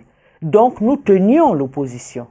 Simplement, le pouvoir était très malin parce que les Kodok, les Dika sont les membres fondateurs du RDPC à Bamenda. Donc, quand on les prend, on leur donne la légitimité de l'UPC, qu'ils n'ont pas. Parce qu'ils sont d'abord passés par le RDPC. Mais, attendez, un camarade du vieux qui a fait 20 ans en prison est allé voir Kodok, directeur général d'Akamoun Airlines. Il l'a jeté dehors. Ce monsieur est mort. Il aurait pu témoigner, Koundé Richard. Donc, je dis que l'UPC a des valeurs. Et ces valeurs sont intangibles. Et ces valeurs-là sont portées par d'autres aujourd'hui. Le Manidem, par exemple? Par le Manidem, par Ndema, l'UPC des fidèles. Et ces valeurs ne sont pas chez Paul Lipote, qui ne comprend rien à l'UPC. Quand Paul vient raconter que ce ne sont pas des UPC, s'ils se sont opposés à Kodok, il ne s'agit pas d'un homme en politique. Il s'agit d'un programme. Il s'agit de conviction. Il s'agit des valeurs de l'UPC. Kodok ne les défendait pas. Pourquoi? Kodok et moi, on s'est retrouvés une fois à une réunion de la coordination. En juillet 1991, c'est l'UDC qui recevait le docteur Tanye Mathieu. Il était du parti de Ndamdjoya. Et moi je suis arrivé parce que le parti recevait Ndo Michel qui rentrait d'exil. Je conduisais la délégation. À un moment, Kodok me demande qu'on aille manger ensemble. Il dit à ses lieutenants de venir me chercher. Il y avait Sopo, il y avait Penda, ces deux lieutenants. On mange. Kodok me dit, camarade Henriette, j'ai beaucoup de problèmes, comme tu vois là. Ne me juge pas. Parce qu'on a fait un rapport sur ma gestion de la Cameroun Airlines par l'IGERIA, l'inspection générale de l'administration. Et ce rapport dit quoi? Le rapport dit que j'ai mal géré la Cameroun Airlines. Et régulièrement, j'ai eu des épées de Damoclès sur la tête. Quand je bouge, on me sort le rapport. Si ces lieutenants-là sont honnêtes, c'était le 27 juillet 1991. C'était à Bafoussam. Un homme qui est tenu comme ça. Deuxièmement, comment Kodok est arrivé à l'UPC? Nous tenions des réunions tous les jours au château avec Dika. Et un jour, novembre 90, on a déjà fait notre plateforme, le retour des UPCistes à la légalité. Arrive un monsieur Kodok. Il nous raconte comment les pieds, il a été enchaîné, tout ça. Bref, je demande à Dika que Depuis qu'on se réunit ici, Kodok n'est jamais venu. Dika me dit, oui, il fallait que je trouve un grand Bassa. Je lui dis, mais il y a les Wonyu, les Otopondi, pourquoi tu vas chercher Kodok qui a montré une indifférence totale à nos rencontres? Et Dika va me dire un jour qu'il est peut-être forcé, je ne sais pas, mais que je garde, que je laisse tomber l'affaire de Kodok. Et qu'est-ce qui se passe? Parce que ce qu'on ne sait pas, c'est que le projet du gouvernement du RDPC, c'était de fragmenter l'opposition. Pourquoi? Parce que quand le président Biya est arrivé à Paris, on lui dit, mais est-ce que vous allez faire le multipartisme parce que l'autre était un peu dictateur? Qu'est-ce que le président Biya dit? Il dit, il y a 250 partis. Si je fais le multipartisme, vous vous rendez compte? Bon. Maintenant, le parti, l'UPC légal, est tenu par un Sawa, Dika Kwanya Bonambela, qui fédère un peu tout le monde. Or, ils vont à un congrès. Le congrès est ouvert en Konsamba, en Konsamba, par le préfet du Mungo. Le lieu est encerclé plus ou moins. On sort de là qu'on dépose Dika, on lui dit d'être président d'honneur, Kodok devient le patron. Ce Kodok qui est sous une épée de Damoclès. Et à partir de là, on va pousser l'UPC en pays Bassa. Ce ne sera plus le grand parti que nous on a connu qui a dirigé les villes mortes. Ce sera maintenant le parti des Bassa. Pratiquement quelques semaines après, la présidence demande à Bello Bouba Maïgari de convoquer un congrès. Il dit que oui, si les 3 quarts du comité central sont d'accord, on convoque un congrès. On convoque non un congrès à Garoua. Arrivé à Garoua, on dépose Ebois Samuel. L'UNDP doit devenir un parti des Gandoura. Tout cela, c'était parce que ces 2 partis-là ont porté les villes mortes. À l'époque, le SIF n'était pas fort. En tout cas, à Douala, ici, l'UNDP et l'UPC. L'UPC, alors, c'était grave. Donc, il fallait fragmenter l'opposition. Après, on va dire que, bon, l'UDC, c'est chez les Bamoun. Bon, le SIF qui était un peu partout, un jour, on a décidé que non, même en pays Bamileke, vous ne serez plus remonté vers le nord-ouest. Donc, c'est des stratégies politiques qui ont été mises en œuvre. Et est-ce que ça marche? Bapor ne sait rien. Est-ce que ça marche? Est-ce que aujourd'hui, on peut dire qu'ils ont réussi, pas seulement à diviser, mais vraiment à fragiliser considérablement le parti? Aujourd'hui, on a peut-être cette UPC qui a pactisé avec le pouvoir, mais on a aussi l'UPC des fidèles, qu'on ne voit pas trop, et on a le Manidem. Donc, est-ce qu'ils ont réussi? Ils ont fragmenté l'UPC, ils ont donné la légalité à l'UPC qui leur était proche. Parce qu'un membre fondateur du RDPC, Kodok s'en réclamait. Et Dika Kwa aussi, qui étaient les membres fondateurs du RDPC. Bon, quand ils deviennent donc des UPCistes, ils sont très proches du RDPC. C'est normal. Et donc, quand nous, qui avons lutté dans la clandestinité, qui avons eu des vagues d'arrestations, nous sommes contents parce que c'est après notre emprisonnement, à Ikane et à moi, être passés devant le tribunal militaire. Et puis les circonstances historiques, il y a ouverture. Mais il ne fallait pas qu'on ait cette légitimité-là, d'avoir poursuivi le combat. Il fallait donner ça au RDPC. Pourquoi vous êtes allé dans le Manidem? Il y a eu des... Oui, vous êtes aujourd'hui dans le Manidem. Et pourtant, il y a des RDPC des fidèles. Je n'y suis pas, mais bon, j'ai été membre du Manidem, c'est vrai. Ah d'accord, vous êtes tellement proche qu'on finit par croire souvent que vous êtes du Manidem. Je suis très proche du Manidem, c'est mes camarades aussi. Oui. Comme l'UPC des fidèles. Donc vous êtes je suis plus dans la société civile. D'accord. Mais, je dis que les 2 partis-là sont ceux qui sont porteurs des valeurs de l'UPC. Et pourquoi vous êtes plus dans la société civile aujourd'hui? Pourquoi vous avez mis une petite distance, au moins pour ce qui est de l'engagement politique? Pourquoi vous êtes défait de cet engagement au sein de ces partis pour vous retrouver aujourd'hui dans la société civile? Pour l'instant, les partis dont vous parlez n'ont pas besoin de moi. Mais ce sont des partis qui me sont très chers. Oui. Ils me sont très chers parce qu'on a partagé les mêmes sacrifices, les mêmes douleurs. Et donc, je ne peux pas laisser tomber ces partis-là, ces 2 partis-là. Ils sont tous les 2 porteurs des valeurs de l'UPC qui vont au-delà du sigle. Et c'est le même fonctionnement, la même culture politique. Et je souhaite un jour que ces partis-là prennent le pouvoir. Parce que tous les autres, là, c'est du bavardage. D'accord. Alors, on va maintenant parler un tout petit peu de la journaliste, hein. Comme ça, on va pouvoir évoquer le panafricanisme. Vous êtes depuis un moment très présente sur une chaîne qu'on aime beaucoup, qu'on regarde tous, Afrique Média. Et vous êtes journaliste en même temps, parce que vous avez écrit... Oui, je suis journaliste toujours. Hein? Yangon, vous aviez des noms de code, mais bon, cette histoire, j'imagine qu'elle est connue de beaucoup. Quand vous allez sur les plateaux et que vous discutez, est-ce que vous reconnaissez ce que le CNC a écrit sur Afrique Média? Est-ce que vous reconnaissez les accusations qui sont portées contre cette chaîne d'après votre observation de journaliste? Bon, d'abord, il faut dire que le panafricanisme vient de faire irruption dans le débat politique. Le panafricanisme est dans l'ADN des UPCistes. Lorsqu'il y a eu la répression, les UPCistes se sont retrouvés au Ghana. Certains étaient même des conseillers de Kwame Nkrumah. C'est Kwame Nkrumah qui les protégeait. Et le Ghana est devenu une plaque tournante de l'UPC.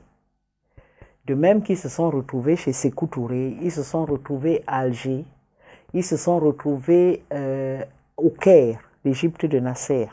Ils se sont même retrouvés à Khartoum. Voilà. Donc, on a une histoire, une culture qui fait que le panafricanisme, c'est un débat permanent à l'UPC. Et quand on voit le sigle du Manidem et sa devise, le Cameroun est notre patrie, l'Afrique est notre avenir. Parce que pour les panafricanistes, l'avenir, c'est ça. Ouais. Maintenant, des jeunes générations se sont emparées de cet esprit-là. Et nous, les UPCistes, on ne peut que les encourager là-dedans. Et quand je suis au débat panafricain, je ne fais qu'un débat, le débat panafricain. Oui. C'est parce que ça fait partie de notre histoire politique, le panafricanisme.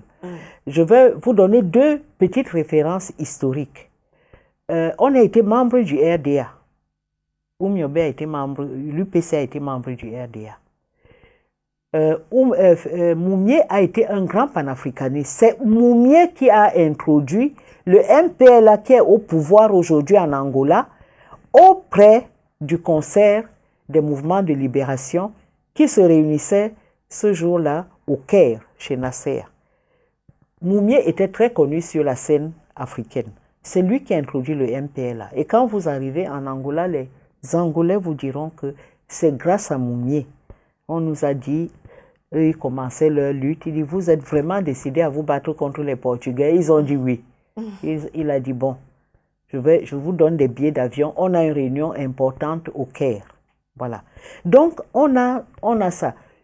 En Angola, on va vous dire que les UPC sont chez eux parce que comme on a perdu au Cameroun, il y en a qui sont allés se battre avec le MPLA contre le colonisateur portugais. Oui. De la même manière que nous avons toujours été un grand soutien pour l'ANC quand l'ANC n'était pas encore aux affaires. Faire connaître les combats de l'ANC en France, ça a été porté par les UPCistes. Donc, c'est normal que quand il y a un débat panafricain quelque part, si on m'invite, que j'y aille. Oui. C'est l'avenir de l'Afrique, c'est le panafricanisme. D'accord. Maintenant, au niveau justement de les Européens font ça. On ne dit pas que non. Et moi, j'ai remarqué que on ricane souvent sur le panafricanisme parce que cette notion est tellement neuve que les gars ne sont pas informés là-dessus. J'ai même vu un journaliste dire que oui, il y a plusieurs courants dans le panafricanisme, celle de cette chaîne-là est mauvaise. Il ne sait rien, il n'a rien lu, il n'a pas lu Nkrumah, il n'a pas lu Sékou, il n'a pas lu... Donc dans le panafricanisme, voilà. On peut tout dire. C'est-à-dire que quand on est dans la logique de défense des intérêts de l'Afrique, on peut tout dire. On ne dit pas tout. On ne dit pas tout, on débat. Bon, maintenant, le fait qu'il y ait beaucoup de gens sur un plateau et des tempéraments tellement différents, il peut arriver qu'il y ait des dérapages. Mais dire que c'est violent, il n'y a pas pire violence que le néocolonialisme qui nous a maintenus dans le sous-développement pendant 5 ans. Il n'y a pas pire violence que celle-là. Et donc, qu'est-ce que vous dites? Et donc, des quand sanctions? nous disons, par exemple, que ce n'est pas normal qu'un individu contrôle toute l'économie du pays, contrôle la mer, contrôle le train, contrôle le rail, la route. Vous parlez du groupe Bolloré? Exactement. Et on vous dit, vous êtes méchant. Mais en politique, c'est ça. Quand la France dit, je veux le patriotisme économique et je veux la préférence culturelle pour ne pas être submergé par la culture américaine, est-ce que c'est du racisme? C'est de dire, nous voulons préserver notre culture et nous mettons une préférence à cette culture-là. Quand Hollande dit, je ne livre pas les Mistral, parce que je ne suis pas d'accord avec la politique de Poutine, c'est politique. Donc même attribuer un terminal à conteneurs, c'est politique. Et on ne peut pas amener un individu à contrôler tout un pays parce qu'il est le mieux disant, il est ceci. C'est même idiot à la limite. Parce que nous sommes un pays, nous avons notre souveraineté. Moi, j'ai vu, en Côte d'Ivoire, M. Gbagbo a donné le port à Bolloré. Il a même décoré le jour-là. Il lui a dit, bon, maintenant tu viens, mais il y a un cahier de charge. Ça sera win-win. Je ne sais pas dans quelles conditions tu étais venu, mais c'est ça que j'exige de toi. Bolloré a dit, je suis d'accord. Le même Bolloré a financé la rébellion. Et quand on bombardait Gbagbo, il était dans sa suite à Ouagadougou. Il regardait en Mondovision comment on sortait Gbagbo de son trou, en rigolant. Donc, on ne peut pas avoir une souveraineté à défendre et faire ce qu'on vient de faire là. Mais ce n'est pas une question de technique, de mieux-disant. Alors, Henriette Ekoué, là, il y a quand même un problème. On vous accorde énormément de crédits. Ça, vraiment... Ah, je sais pas. Oui, ça, je le dis parce qu'en même temps, j'entends souvent parler de vous. C'est les Camerounais vous accordent beaucoup de crédits en général. Merci, oui. Et donc, ce que vous venez de dire sur Bolloré et sur le rôle qu'il aurait joué dans la crise post-électorale en Côte d'Ivoire, on entend des choses comme ça de manière récurrente sur le plateau d'Afrique Média, mais on a envie de se demander, est-ce qu'il y a des preuves lorsqu'on avance de telles accusations? Bien sûr. Bolloré était contre le régime de Gbagbo, tout en ayant repris le port. Il a financé les forces nouvelles. Il a financé les forces nouvelles. Et donc, il y a des preuves de ces financements? Moi, je n'en sais rien, mais il a fait. Il y a des preuves des gens qui étaient au gouvernement de Gbagbo qui le savent. Deuxièmement, lorsqu'on fait du patriotisme économique, on fait attention. Vous pensez que le port de Douala, qui était le plus grand port, a été géré dès l'indépendance par un certain Griffé, un Bafia. Après, il a eu des problèmes. On a mis M. Diboussi, un Douala. Après, il y a le jeune Simon Gagnon, qui a même supervisé les travaux d'extension du port, qui étaient des travaux hautement sophistiqués. Et vous croyez qu'un terminal à conteneurs va dépasser les Camerounais qui font l'école tous les jours? Alors quand les Camerounais eux-mêmes viennent ricaner sur un plateau de télévision en disant que il avait les compétences, il était le mieux disant, c'est une question politique. La France a dit, je ne privatise pas mon électricité. C'est stratégique. On ne lui a pas dit que non, il y a le mieux disant. Ils ont dit non. Même leur train, ils ont du mal. La SNCF devait être privatisée. Ils ont du mal à le faire. Pourquoi? Parce qu'en Angleterre, on a privatisé le train et c'était des accidents tous les jours. Parce que les sous-traitants n'étaient pas capables. Donc, voilà. Pour se résumer, vous dites la sanction prononcée contre Afrique Média par le CNC n'aurait pas dû. Pour ce qui est du CNC et d'Afrique Média, l'affaire est pendante en justice. Oui. Je ne vais pas me prononcer dessus.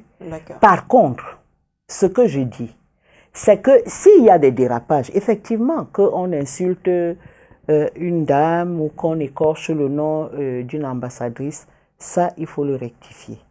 Et je crois que même tous les gens qui vont en Afrique Média le comprennent parfaitement. Mais quand quelqu'un dit que Afrique Média a livre la guerre à un pays qui ne nous a pas déclaré la guerre, mes intérêts ne sont pas les intérêts français. Et si on dit que c'est parce qu'il y a un rapport de force qui fait qu'on ne peut pas ouvrir la bouche, mais ce rapport de force, il se construit. On l'inverse. Qui savait que les Vietnamiens allaient taper les Américains dans leur guerre où on leur versait du napalm? Qui savait ça?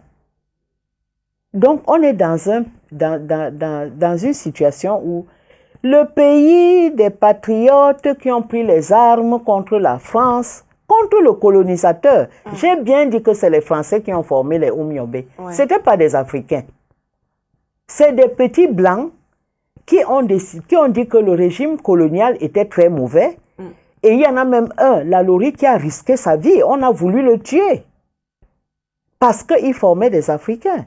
Donc, il ne s'agit pas de dire qu'on est raciste contre les Français. Non. On dit simplement que le système néocolonial a bloqué notre développement. Pourquoi? Parce que dans des colonies, on développe le pays utile. Les autres, c'est des pistes qui vont amener le cacao au port. C'est tout. Maintenant, toi, tu as pris le pays. Ton intérêt, c'est de développer tout le pays. Ce n'est pas de continuer dans le pays utile où les pistes sont là, il n'y a pas de goudron. Le goudron est devenu un élément de luxe. Quand vous allez en Gambie, ce n'est pas des routes. Donc, moi, je dis que si des patriotes, des Camerounais sensés sont contre Afrique Média, parce que Afrique Média dit que le néocolonialisme n'est pas bon, alors on n'est pas d'accord avec eux. D'accord. On va sortir de cette émission, mais peut-être 2 dernières questions. Quand on parle d'Henriette Ekoué, impossible de ne pas se souvenir de tous les combats que vous avez menés, même au-delà du Cameroun, très proche de la cause Gbagbo. On ne parlera pas de cela. Vous avez également rencontré Nelson Mandela et beaucoup d'autres grands dirigeants de ce continent. Pas Mandela, mais beaucoup de d'accord. l'ANC. C'est vrai que j'ai bon, des formations n'étaient pas tout à fait exactes, mais vous avez, kiwis. Oui, vous avez surtout rencontré de grandes femmes, Hillary Clinton et puis également Michelle Obama. Oui. Bon, Hillary, d'abord, elle est de ma génération. Elle a 2 ans de plus que moi. Et certains combats aussi, elle les a menés. Elle était pour le mouvement des droits civiques pour les minorités, donc pour les Noirs. Bon, Michelle Obama, pareil. Mais j'ai rencontré beaucoup d'Africains aussi. Une des rencontres qui m'a aussi marqué, bon, celle de Washington, bien sûr, parce que qui pouvait imaginer. Vous aviez reçu une récompense d'ailleurs. Oui, qui pouvait imaginer que moi, à pied, dans les rues de Douala, on allait m'appeler là-bas. Bon. Mais il y en a une qui m'a beaucoup marqué, celle-là.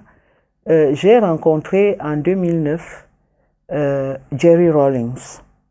On a beaucoup causé. Et je lui ai demandé, bon, pourquoi il a fait ce coup d'État, pourquoi il a pris le pouvoir. Il m'a dit, j'étais pilote à l'armée, j'étais lieutenant dans l'armée de l'air. Et chaque fois que j'atterrissais, je voyais les bidonvilles qui grandissaient. Quand j'allais dans les villages, les mamans, dans les petites villes, les mamans me demandaient de leur apporter à manger. Et quand j'étais à Accra, je voyais comment toute une nomenclature ils étaient dans des immenses voitures, dont j'étais choquée. C'est comme ça que j'ai décidé de changer les choses. Donc, les disparités des classes entre les riches et les pauvres finissent toujours par créer une étincelle. D'accord. Et ça, c'est dangereux. Ok. Alors, dernière chose, il y a eu cette autre exaction de Boko Haram aujourd'hui en territoire camerounais. On ne peut pas sortir de cette émission sans en parler. Actuellement, puisqu'il n'y a pas encore de bilan officiel, on est en train de dire 30 morts minimum. Vous pensez que qu'est-ce qu'il faut faire aujourd'hui pour réussir vraiment à contenir cette secte? Déjà, toutes nos condoléances aux familles endeuillées. Vous savez, je leur exprime aussi mes condoléances et je pense que on ne peut pas dire grand-chose. Je pense que notre armée est la plus outillée pour savoir ce qu'il faut faire. Et moi, je constate que pendant 1 mois, il n'y a pas eu d'attentat. C'est-à-dire que notre armée est au travail. Et je ne suis pas un militaire, donc je ne vais pas leur dire une stratégie. Ils savent ce qu'ils doivent faire. On a fait pratiquement 1 mois, la même chose au Tchad. Ça fait 1 mois, eux, ils n'ont pas encore eu un autre attentat. Donc, ça veut dire que l'armée est en train de travailler et je souhaite qu'elle soit de plus en plus efficace. Merci Henriette Ekoué de nous avoir accordé cette interview. Merci. Ça fait plus d'1h30 maintenant. Ouais, le temps est quand passé même, suffisamment vite. Oui. J'ai beaucoup parlé. Non, vous avez dit exactement ce qu'on voulait entendre. Hein. Enfin, on n'avait pas prévu que vous direz toutes ces choses, mais ça a été très instructif. Merci. Merci beaucoup. Oui, à bientôt. Passez une très belle nuit. Merci Dora, c'était un plaisir de revenir à STV Oui. pour un entretien, mais différent toujours, Oui. parce qu'il y a toujours beaucoup de choses dans la vie d'une femme de 65 ans. Donc, merci. Merci à vous qui nous avez suivis à la maison. On se retrouve très bientôt sur les antennes de STV. Passez une très belle nuit. À bientôt.